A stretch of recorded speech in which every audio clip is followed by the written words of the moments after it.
I'm here at Salt Lake City, Utah for PyCon 2023, and with me is prolific author of Python books such as Automate the Boring Stuff. Give me another one, playing game. Oh, making games with Python and Pygame, the recursive book of recursion, the big book of small Python projects, beyond the basic stuff with Python. They're all on my inventwithpython.com website. Absolutely. So this is Al Sweigart, for those that do not know him. So like I said, we're in Salt Lake City. We're actually here on the day of the sprint. So I first have to ask, how has PyCon been for you? Magical? That sounds like a silly word to apply, but it's one that I've found myself using all the time, especially because I've been so busy this past month, and then PyCon was coming up all of a sudden, and I thought like, oh, I have to plan out all this stuff. But yeah, no, PyCon is definitely worth coming to. I've met so many people. It's just so nonstop of ping-ponging between people I've met and going to interesting talks, and then just going to the open rooms to meet with people who are interested in some concept or some topic and talking with them, then going to lunches and meeting more people, and then going to dinners and meeting more people. And it's like I have done more, I have learned more and met more people in the last 3 days than I have in the last year entirely. Wow. And I don't, there's really, I mean, some of the regional PyCons are also like that, but on a smaller scale.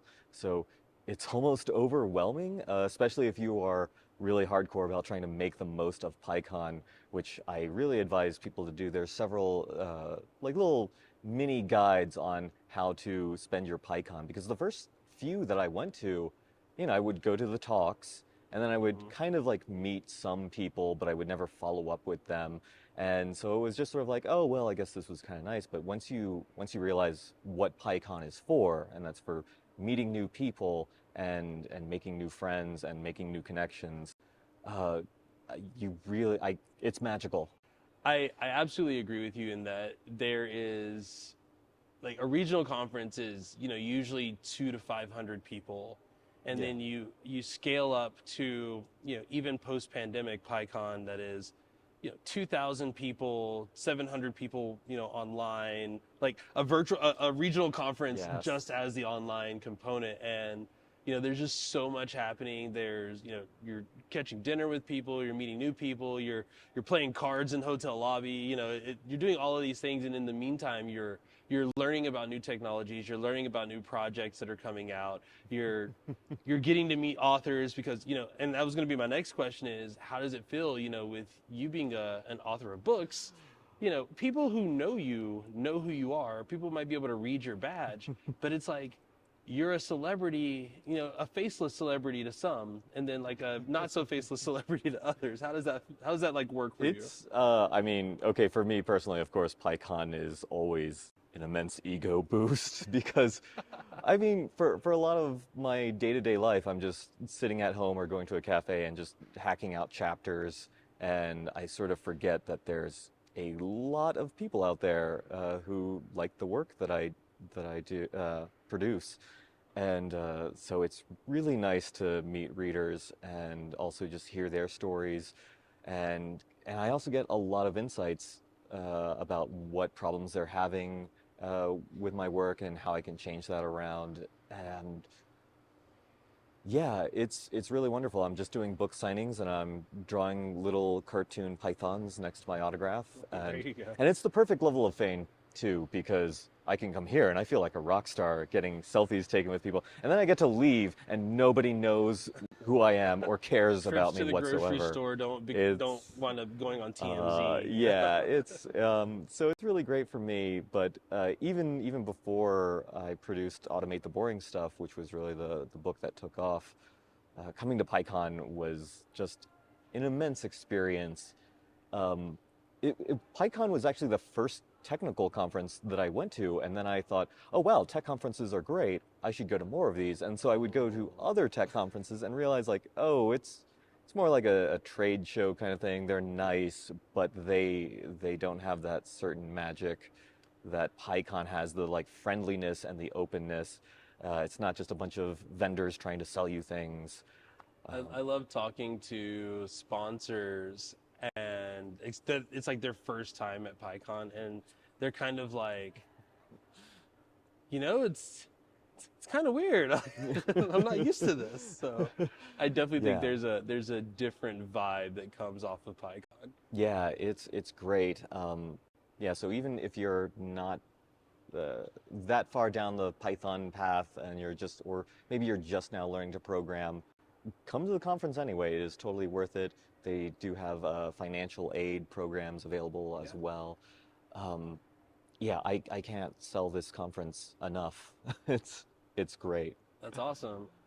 Obviously, you write books. You write books that tend to be like, I'm going to help developers develop, Mhm. do their thing. And coming to PyCon, obviously, there's a wealth of people here. There are people that know you, people that don't know you, but there's also that knowledge that exists in the talks. And you kind of talked about it before of like wanting to get the most out of it. And people usually think that that's going to all of the talks. How do you balance like picking and choosing the right talks, maybe some information, inspires the next book, or, helps you with a chapter that maybe you're struggling on. And then also I can also grab that over dinner, or I can also grab that during the sprints. So I'm going to hang out in the hallway track. I'm glad you asked that question. I have no idea what the answer is. I mean, that's sort of the curse of PyCon, is that everything is so great, and there are all these talks I wanted to go to. I think I only went to about 2 talks the entire conference, and both talks were like immensely beneficial to me. But also, I was just spending so much time. So no matter really how you spend your time at PyCon, if you're going to talks that you're interested in, or you're just spending time out in the hallway meeting people, you get so much out of it, and uh, it's you keep wanting more and more. And there's actually the 1-2-3 rule of PyCon, where every day you want to get at least 1 shower, 2 meals, and 3 hours of sleep. That's sort of the minimum for just self-care. But then you can just go as hard as you want to. The three I hours of do not. sleep one, I Yeah. don't know if I got. Yeah, I did that my first few PyCons. I don't do that anymore. I I get my might have missed sleep. that once or twice this trip. Yeah. Well, we're here at PyCon 2023. This is the last year in Salt Lake City. Mhm. Next year is in Pittsburgh. I'm guessing you'll be there Oh as yeah. well. Okay. Yes. And so far, I'm like 100% on everyone I've asked. Like, hey, are you going to be at Pittsburgh? Yes. I hope to join you there, everyone. I also hope to join you there. Again, my guest has been Al Sweigart, prolific author. Find his books. Where can they find your books? All of my books are freely available under a Creative Commons license at inventwithpython.com. Absolutely. And until next time, we hope to see you in Pittsburgh.